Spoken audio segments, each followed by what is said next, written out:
धारया कृष्ण संप्लुता इव स्थिमिततां कृष्ण ददुस्त्वत्पुरोगता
कोसलेषोरुष्यशृङ्गे पुत्रीयामिष्टिमिष्ट्वा ददुषि दशरथक्ष्मावृते पायसाग्रिजम् तद्भुक्त्या तत्पुरन्द्रेष्वपि दिशु सुसमम् जातगर्भा सुजातका रामस्त्वं लक्ष्मणेन स्वयमत भरतेनापि शत्रुघ्ननाम्ना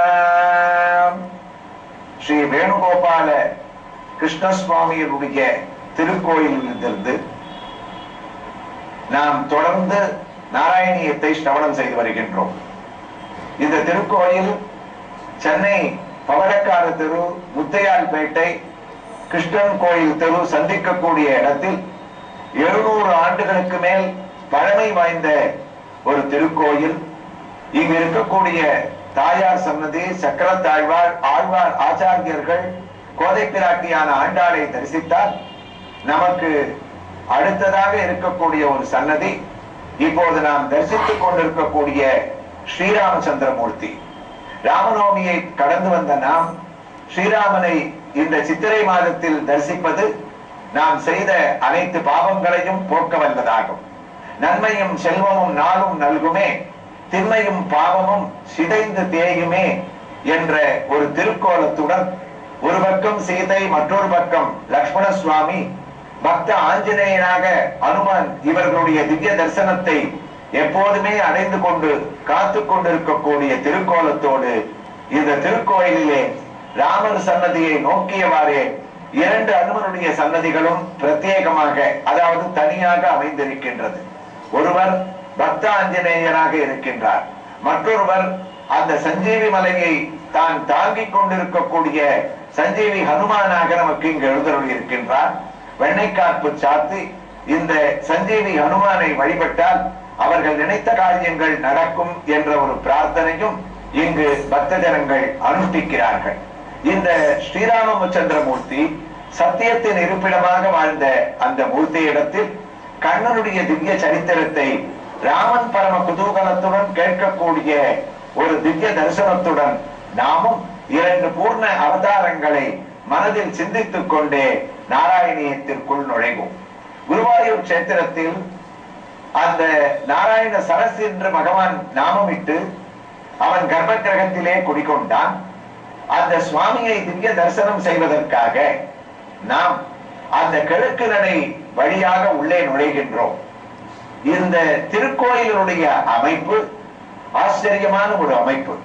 நாம் கிழக்கு நடையில் தெருவில் வெளியில் இருந்தவாறு நாம் பகவானை தரிசிக்க வேண்டும் என்று கையை கூப்பி நம்முடைய கண்களை நேரே செலுத்தினால் கூட குருவாயூர் கர்ப்ப கிரகம் சிறிய கிரகம், அதனுள்ளே இருக்கக்கூடிய சுவாமி 1-2 அடி ரூபமாக சிறிய உருவத்தோடு இருப்பவன்.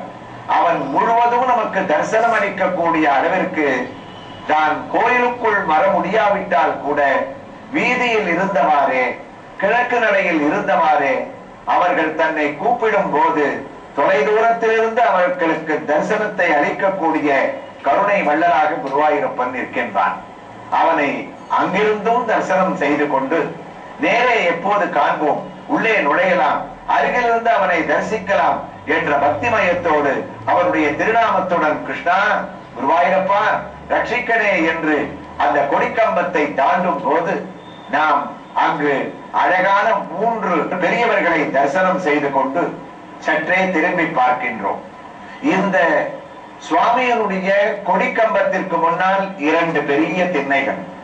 ஒரு பக்கம் இருக்கக்கூடிய திண்ணையில் தான் இன்றும் குருவாயூரப்பனுடைய தேவஸ்தானத்தினுடைய அந்த கோயில் நிர்வாகத்தினுடைய அந்த அலுவலகமானது இயங்கி வருகின்றது.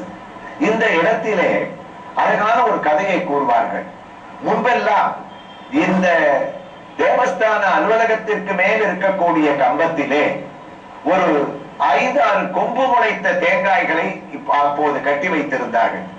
இப்போது அந்த தேங்காய்கள் பராமரிப்புக்காக உக்ரானத்திலே, அதாவது திருமணப்பள்ளியிலே கட்டப்பட்டிருக்கின்றதா. உள்ளே அப்பனை தரிசனம் செய்ய வந்த நமக்கு அனாவசியமான இந்த கொம்பு முளைத்த தேங்காய் இங்கிருக்கின்றது அங்கிருக்கின்றது என்ற சிந்தனைகள் எல்லாம் நமக்கு எதற்கு என்று தோன்றுகிறதா? இந்த தேங்காய்க்கு பின் குருவாயூரப்பனுடைய மகிமை அடங்கிய ஒரு பெரிய கதையை நாம் அதை நினைத்துக் கொண்டு உள்ளே நுழைய வேண்டும் என்று சொல்லுகின்றார்கள். திருச்சூருக்கு பக்கத்திலே கிருஷ்ணனுடைய திருநாமத்தை கொண்ட ஒரு பெரியவர் மிகவும் ஆசையுடன் தன்னுடைய வீட்டிலே ஒரு 5-6 தென்னங்கன்றுகளை நட்டாராம். அவ்வாறு நடும்போது அவர் ஒரு பிரார்த்தனை செய்து கொண்டார். கிருஷ்ணா, இந்த தென்னங்கன்றுகள் எவ்வளவு சீக்கிரம் முடியுமோ பெரிய மரமாக வளர்ந்து அதிலே காய்க்கக்கூடிய முதல் தேங்காய்களை நான் என்னுடைய உபயோகத்திற்காக எடுத்துக்கொள்ள மாட்டேன். ஒன்னால் வளர்ந்த தேங்காய்கள் உன்னுடைய பிரார்த்தனைக்கு செலுத்த வேண்டியவை, அவைகளை பத்திரமாக ஒரு மூட்டையில் எடுத்து வந்து நான் உன்னுடைய சன்னிதானத்திலே சமர்ப்பணம் செய்கின்றேன் என்று வேண்டிக் கொண்டாராம். என்னை ஆச்சரியம்! குருவாயூரப்பனுடைய திரு அனுகிரகத்தால் சாதாரணமாக வளர வேண்டிய காலகட்டத்தை விட அந்த தென்னை மரமானது வேகமாக வளர்ந்து கூடிய சீக்கிரமே அதிலே ஒரு 25-30 தேங்காய்கள் காய்த்ததாம். இந்த பக்தரோ பிரார்த்தனையை மறக்கவில்லை. உடனே அவற்றை பறித்தார், ஒரு மூட்டையாக கட்டிக்கொண்டார். அந்த காலத்திலே போக்குவரத்து வசதிகள் கிடையாது. நாம் குருவாயூரை அடைய வேண்டும் என்றால் திருச்சூருக்கு செல்ல வேண்டும். திருச்சூரிலிருந்து இப்போதும் நாம் ஏதாவது ஒரு வாகனம் மூலமாக செல்லலாம். இப்போது திருச்சூருக்கு பக்கத்தில் இருக்கக்கூடிய இந்த சுவாமிக்கு குருவாயூர் ஸ்டேஷன் என்று ரயில் மார்க்கம் மூலமாகவும் சமீப காலத்திலே வசதி வந்துள்ளது. ஆனால் அப்போதெல்லாம் போக்குவரத்து வசதியும் கிடையாது. இந்த பக்தர் ஒரு மாட்டு வண்டியை கூட்டிக் கொண்டு இரவு 10 மணிக்கு தன்னுடைய வேலைகளை முடித்துக் கொண்டு 40 கிலோமீட்டர் தானே, காலையில் நிர்மால்ய தரிசனத்திற்கு 3 மணிக்கு கோவில் திறப்பார்கள். அதற்குள் நாம் சென்று நாராயண சரசிலே நீராடி விட்டு நம்முடைய தேங்காய்களை, குருவாயூரப்பனுக்கு சொந்தமான தேங்காய்களை அவனிடத்திலே ஒப்படைப்போம் என்று தீர்மானம் செய்து கொண்டு திருச்சூரில் இருந்து மாட்டு வண்டியிலே தேங்காய் மூட்டையை ஏற்றிக்கொண்டு வந்து கொண்டிருக்கின்றார். அடர்ந்த காடு. பாதி வரி வரும்போது திடீரென்று திருடர்கள் நடு வழியிலே அந்த வண்டியை சூழ்ந்து கொண்டார்களாம். இவரை மிரட்டி கீழே இறக்கினார்கள். உன்னிடத்திலே இருக்க வேண்டிய எல்லாவற்றையும் எடு, இல்லாவிட்டால் உன்னை கொன்று விடுவோம் என்று மிரட்டினார்களாம். இவர் சொன்னார், அப்பா, நான் குருவாயூரப்பனை தரிசனம் செய்து கொண்டிருக்கின்றேன்.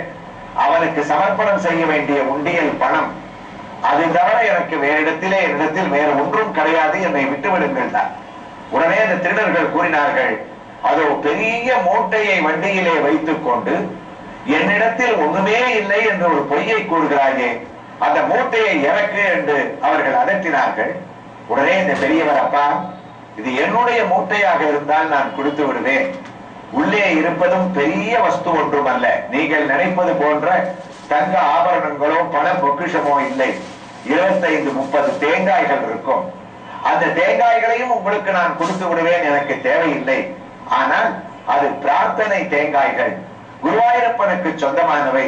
காலை நிர்மால்யத்திற்குள் நான் அதை கொண்டு அவரிடத்திலே சேர்ப்பிக்க வேண்டும்.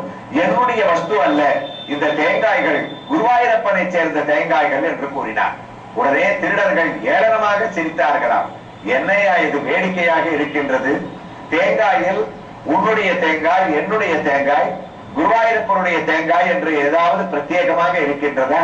இந்த பக்தர்கள் கூறினார், ஆமாம் இது குருவாயூரப்பனுடைய தேங்காய் தான். உடனே அந்த திருடர்கள் சிரித்துக் கொண்டே, அது என்ன குருவாயூரப்பனுடைய தேங்காய்னா கொம்பா முளைச்சிருக்கும், அதுக்கு மாத்திரம் தனியா அப்படி என்ன ஒரு விசேஷம், எடுக்கிற அந்த மூட்டையை அப்படின்னு அந்த குருவாயூரப்பனுக்காக சொந்தமாக எடுத்துக்கொள்ளக்கூடிய தேங்காயினுடைய மூட்டையை கத்தியால் எடுத்தார்கள். அந்த தேங்காயை கொட்டினார்கள். அப்போது என்ன ஆச்சரியம், மூட்டையிலிருந்து விழுந்த ஒவ்வொரு தேங்காயிலும் அந்த தேங்காய் இரண்டு இரண்டு கொம்புகள் முளைத்துக் கொண்டே தேங்காய் கீழே விழுந்ததாம். திருடர்கள் குருவாயூரப்பனுடைய மகிமையை நினைத்து பயந்து ஓடியே விட்டார்கள்.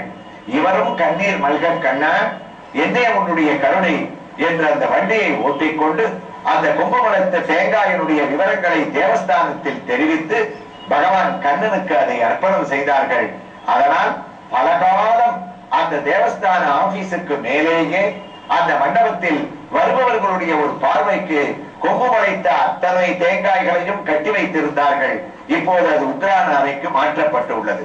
ஆக தன்னுடைய பக்தர்கள் எந்த வார்த்தையை சொன்னாலும் அவர்களுடைய பிரார்த்தனையை எந்த விதமான தடங்களும் இல்லாமல் நிறைவேற்றுவதற்காக கண்ணன் அங்கு குடிக்கொண்டிருக்கின்றான் என்ற ஒரு திவ்ய வைபவத்தோடு கொம்பு முளைத்த தேங்காயில் குருவாயூரப்பனுடைய ஆதிக்கத்தையும் அவனுடைய ஐக்கியத்தையும் நாம் தியானம் செய்து கொண்டே அதோ அங்கு இருக்கக்கூடிய கொடிமரத்தில் நின்று கொண்டு பகவானை தியானம் செய்கின்றோம்.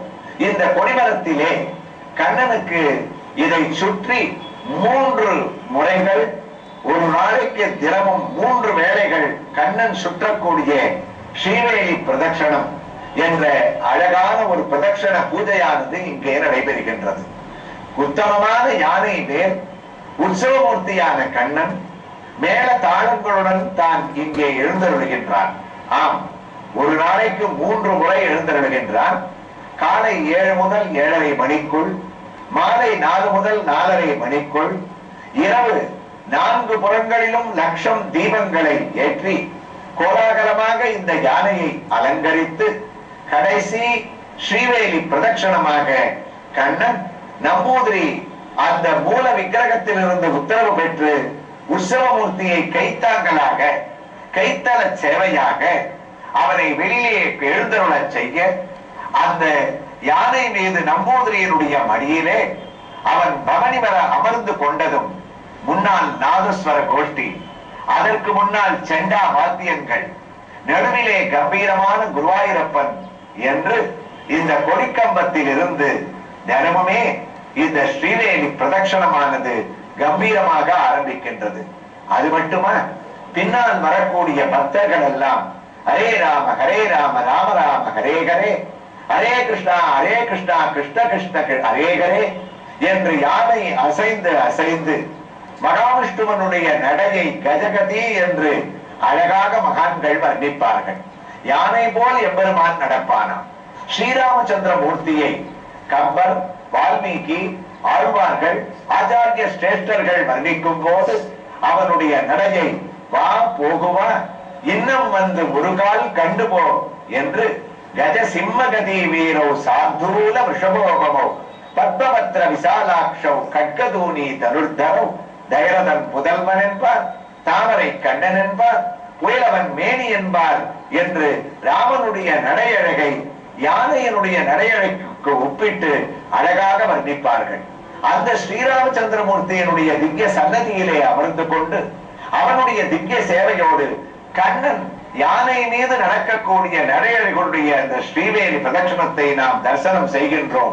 3 முறைகள் ஒவ்வொரு நாளும், ஒவ்வொரு பிரதட்சணம், ஒவ்வொரு ஸ்ரீவேலியும் 3 பிரதட்சணங்கள் என்று தன்னையே தான் சுற்றி வந்து நான் இந்த உலகம் அனைத்திற்கும் ஐக்கியப்பட்டவன், என்னிலிருந்து எல்லாம் தோன்றுகின்றது, என்னையே எல்லாம் சுற்றி வருகின்றது, என்னை தியானிப்பவர்களுக்கு உலகில் எந்த குறையும் இல்லை, நீங்கள் குருவாயூரில் வந்து ஒரு முறை இந்த ஸ்ரீவேலி பிரதட்சணமா இந்த உத்தமமான வைபவத்தை தரிசித்தால் உங்களுடைய அனைத்து பிரார்த்தனைகளையும் நான் நிறைவேற்றி வைக்கின்றேன் என்று கண்ணன் நம்மை கருணையோடு பார்க்க ஸ்ரீவேலி தரிசனத்துடன் நாம் கோயிலுக்குள் அந்த கர்ப்ப கிரகத்தை நோக்கி நுழைகின்றோம். பக்தர்களுக்கு ஒரு அறிவிப்பு. இந்த ஏப்ரல் மாதம்